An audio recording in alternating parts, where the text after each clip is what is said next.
Number 1, ইয়াত কৈছে যে if the price of an item increases by 20% and then decreases by 20%, what is the net change in its price?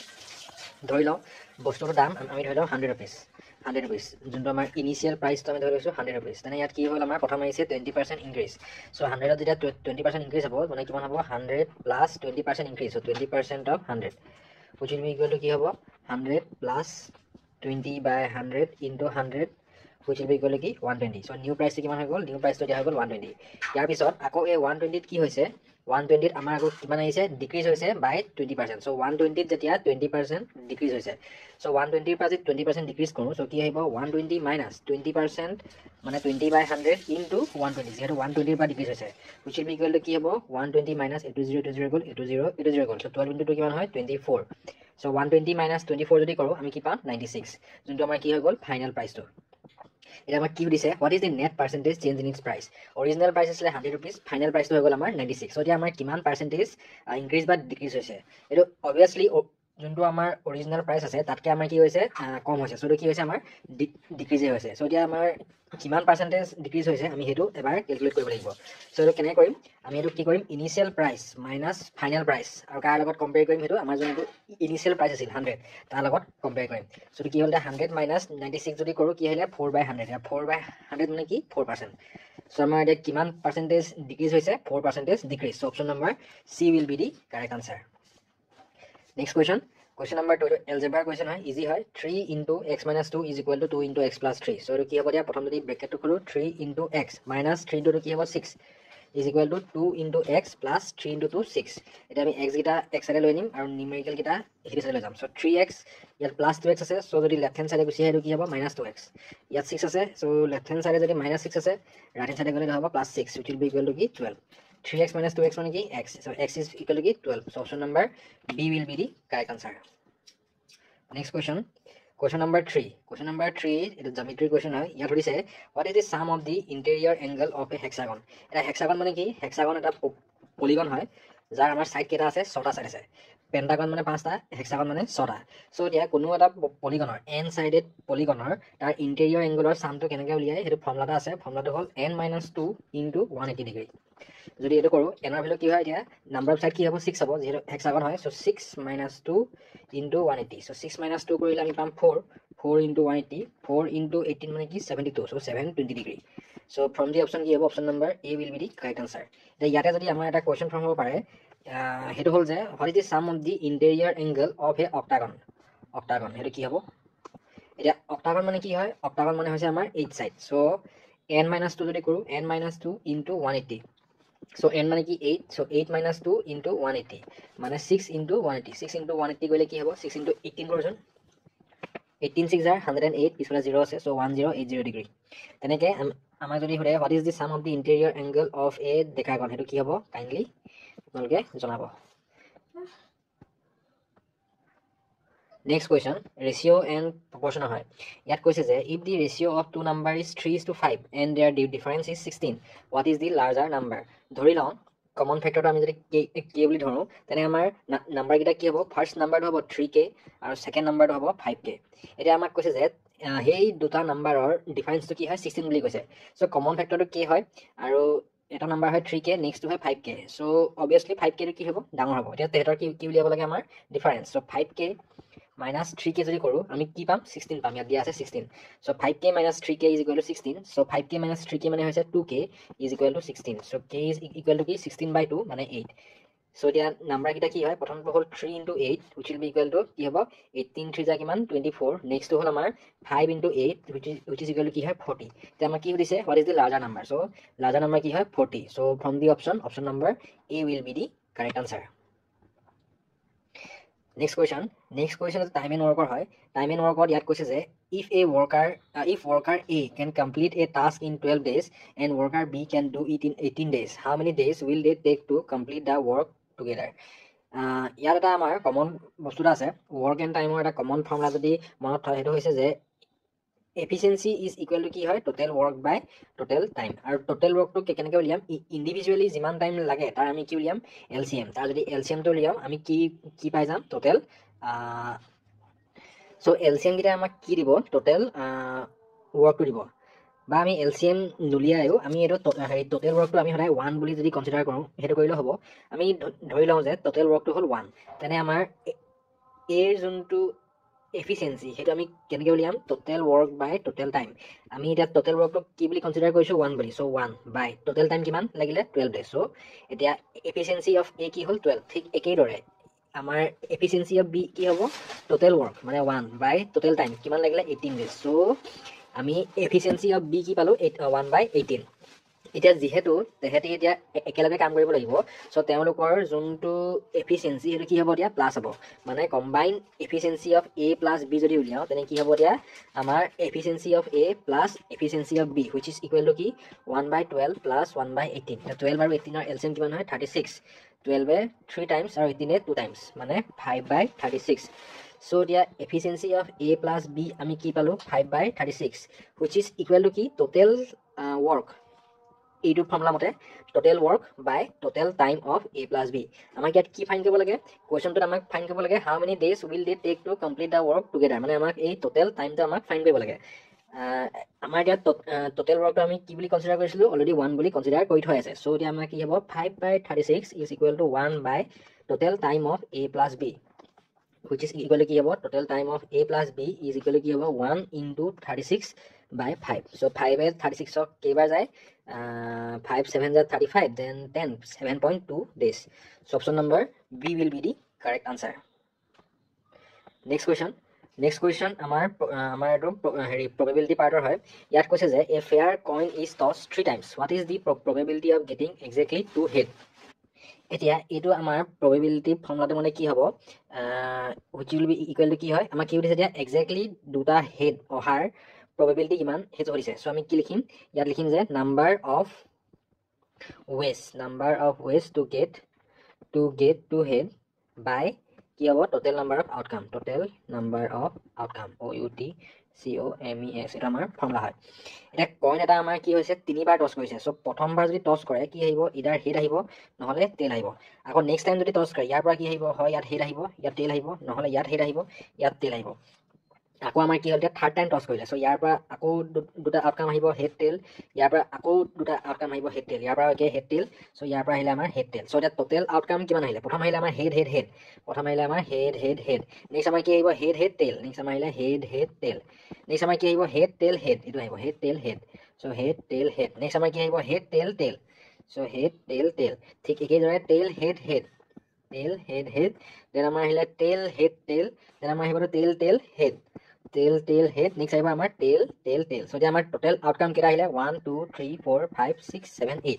চ' এতিয়া probability is equal to কি আমাৰ কি আছিলে total number of outcome সেইটো আহিলে 8 এতিয়া আমাৰ কি হৈছে এক্সেক্টলি 2 হেড চ' এক্সেক্টলি দুটা হেড থকা আউটকাম কোনকেইটা আছে এটা হ'ল হেড টেল নেক্সট এটা আহিলে হেড টেল হেড নেক্সট এইটো আহিলে আমাৰ টেল হেড দেন আমাৰ আৰুটো নাই চ' 8টাৰ ভিতৰত অকল এই 3টা আউটকামত আমাৰ কি আছে এক্সেক্টলি 2 হেড আছে চ' এতিয়া number of ways to get exactly 2 head কেইটা আছে আমাৰ 3টা আছে চ' আমাৰ ইয়াত কি আহিব 3 চ' এতিয়া probability of getting exactly 2 head আমাৰ কি আহিলে এতিয়া 3/8 চ' from the option কি আহিব option number B will be the correct answer ইয়াত এটা বেলেগ এটা question form কৰিব পাৰি questionটো হ'ল যে what is the probability of getting exactly 3 head সেইটো next এটা আহিলে যে what is the probability of getting exactly 2 tail সেইটা আপোনালোকে calculate কৰি তলত comment কৰিব পাৰিব next question number 7 ইয়াত আমাৰ কি হৈছে যে what is the greatest common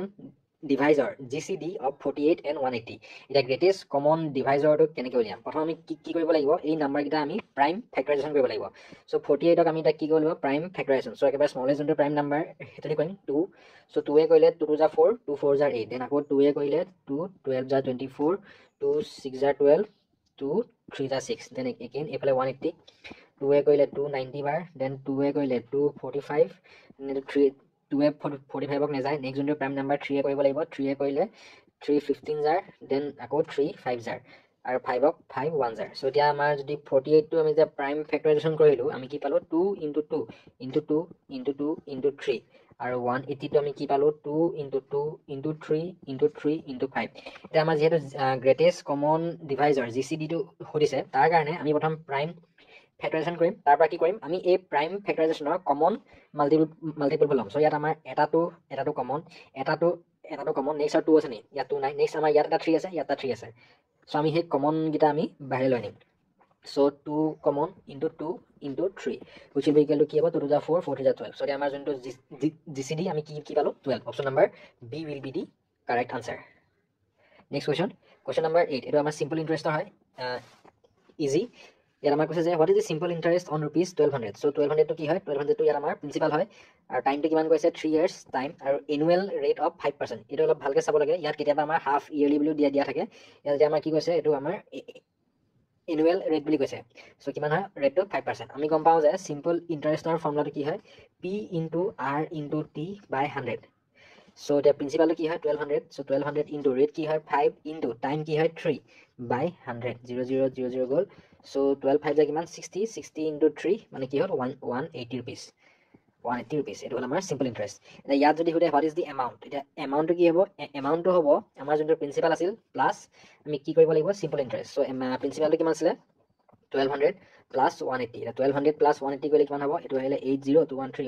80 rupees will be the amount next question number 9 আমাৰ কিহৰ হয় 9 টো হল আমাৰ এভাৰেজৰ এটা এভাৰেজৰ ফৰ্মুলাটো সকলোৱে গম পায় এভাৰেজ মানে কি হয় sum of all the quantities by total number of quantities ইয়াত কৈছে যে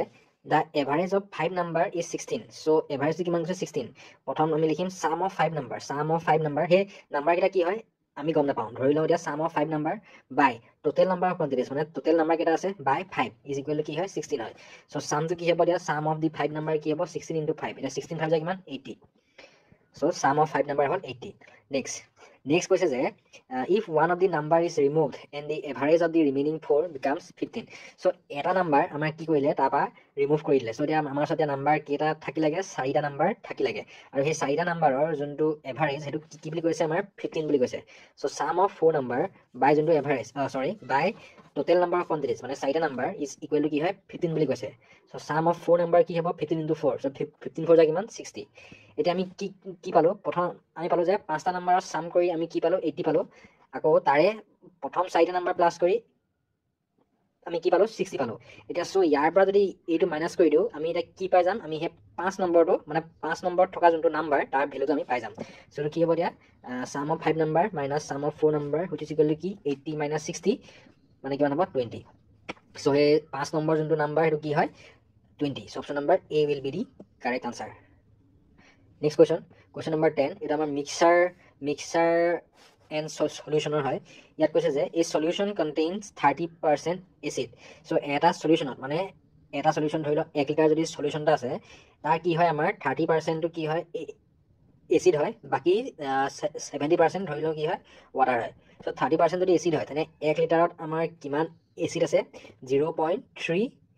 লিটাৰ মানে 300 মিলিলিটাৰ আমাৰ কি আছে এসিড বাকি 700 মিলিলিটাৰ আমাৰ কি আছে ওয়াটাৰ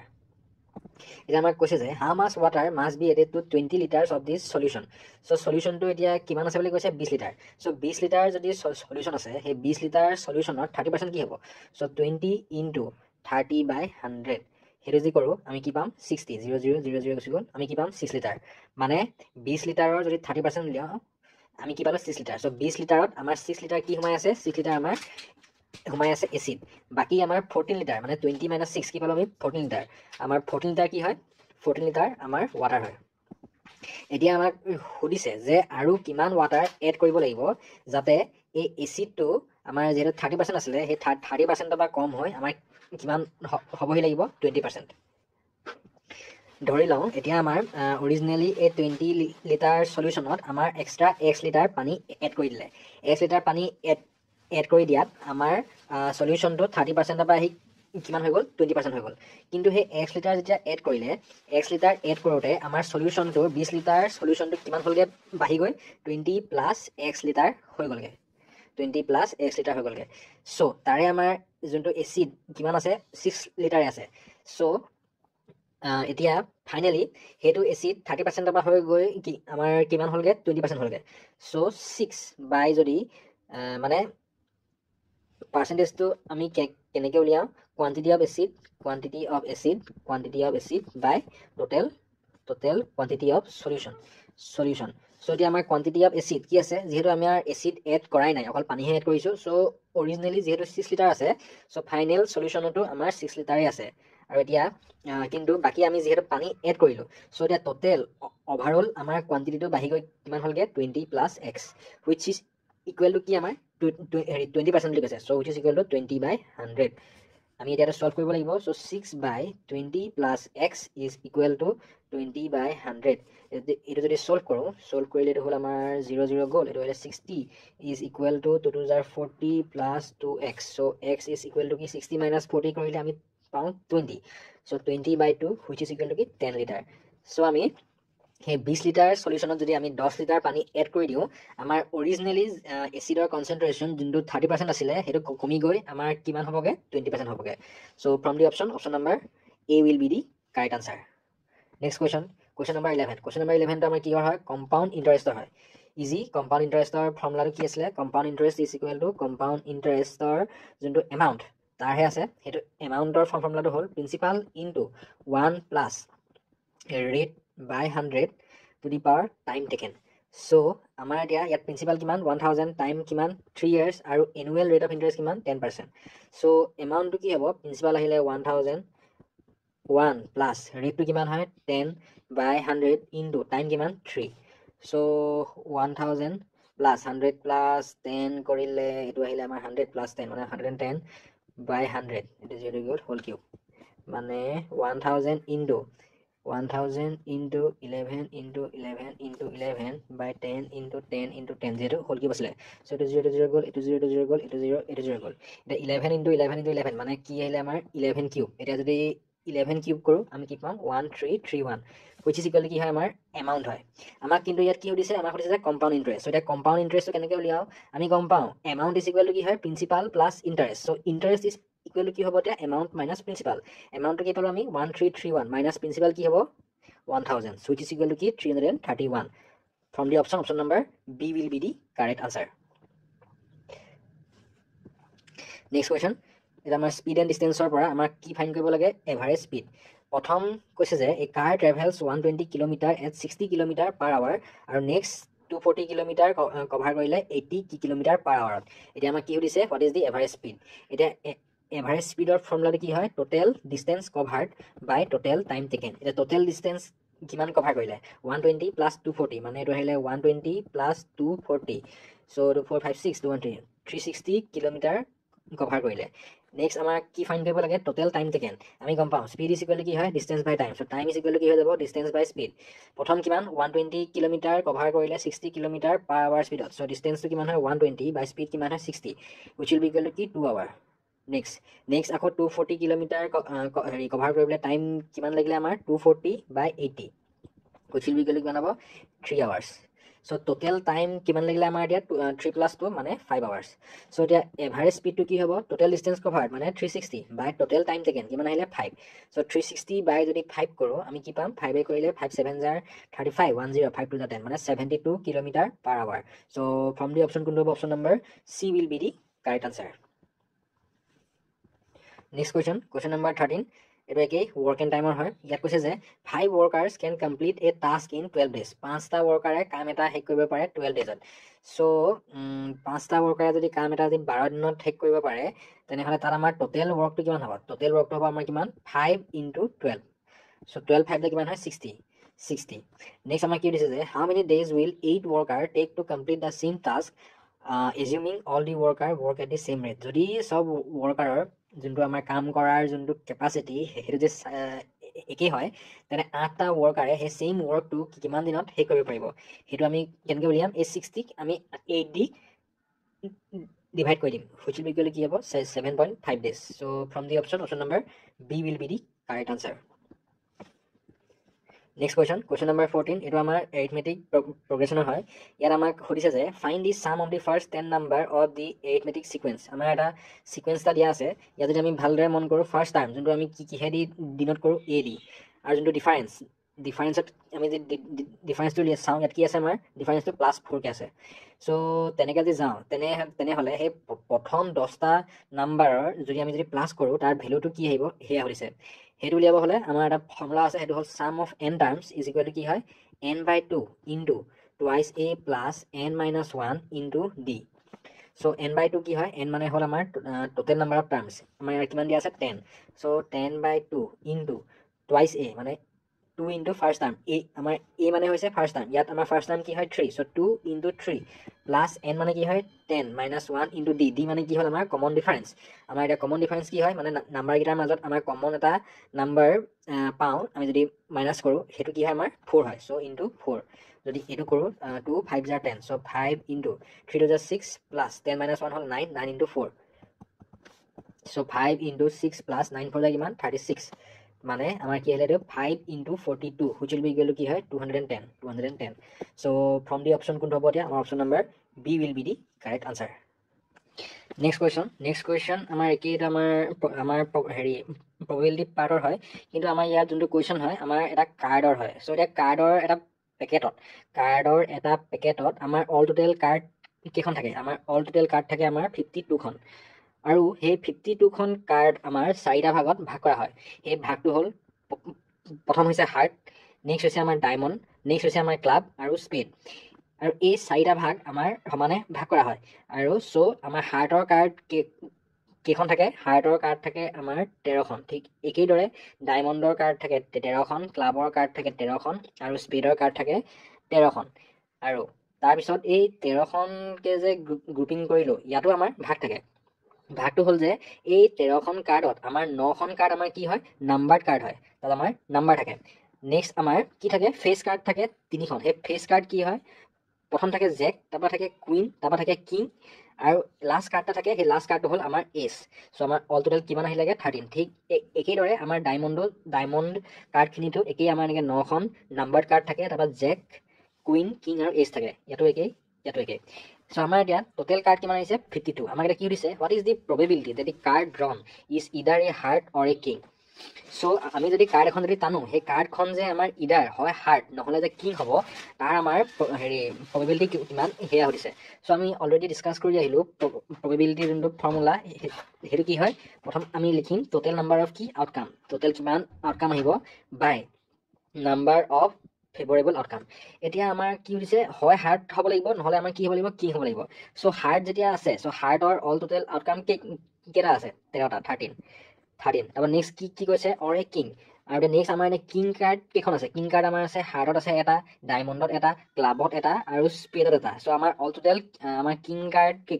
কেইখন আছে, আমাৰ কিং কাৰ্ড আছে 4খন. কিন্তু আমি যদি ইয়াত ভালদৰে মন কৰোঁ, আমি অলৰেডি এই 13টো লিখোঁতেই আমি অলৰেডি হাৰ্টৰ যোনটো কিং হয় এই কিংটো আমি ইয়াত কাউণ্ট কৰিলোঁ, আৰু ইয়াতো আমি কাউণ্ট কৰিছোঁৱেই. চ' আমাৰ এতিয়া সেই কিং কাৰ্ডখন আমি এতিয়া 2বাৰ কাউণ্ট কৰিলোঁ. চ' আমি কি কৰিম -1 কৰি দিম, চ' আমাৰ এতিয়া টোটেল ফেভৰেবল আউটকাম আমাৰ এতিয়া কিমান আহিলে 13 + 4 মানে কিমান হ'ব 17 -1 যদি কৰোঁ আমি কি পাম 16 পাম. চ' এতিয়া আমাৰ যোনটো প্ৰবেবিলিটি সেইটো কি আহিব, নাম্বাৰ অফ ফেভৰেবল আউটকাম কিমান পালোঁ আমি 16 বাই টোটেল নাম্বাৰ অফ আউটকাম কিমান আছে আমাৰ, টোটেল নাম্বাৰ অফ আউটকাম আছে আমাৰ 52খন কাৰ্ড বাই 52. চ' 16 বাই 52 যদি কৰোঁ, আমি এতিয়াতো কমন মাল্টিপল 2 দি আমি কাট কৰিব পাৰিম. 2 কৰিলে 2 × 16, 2 × 4, 2 × 6 = 12, দেন এগেইন আমি 2 কৰিব পাৰিম, 2 × 4 = 8, 2 × 13 মানে 4/13. চ' আমাৰ আমি যদি কাৰ্ড এখন টানো, সেই কাৰ্ডখন যে ইডাৰ আমাৰ হাৰ্ট অৰ এ কিং যে হ'ব, তাৰ আমাৰ প্ৰবেবিলিটি কিমান হয় 4/13. Option number B will be the correct answer. So' I think আজিলৈ ইমানেই এনাফ. এইটো আমাৰ আপকামিং এক্সামছৰ নিউমেৰিকেল এপ্টিটিউডৰ বেছিক কিছুমান কনচেপ্ট আমি আজি টাচ কৰিলোঁ. Hope U like it. Thank U.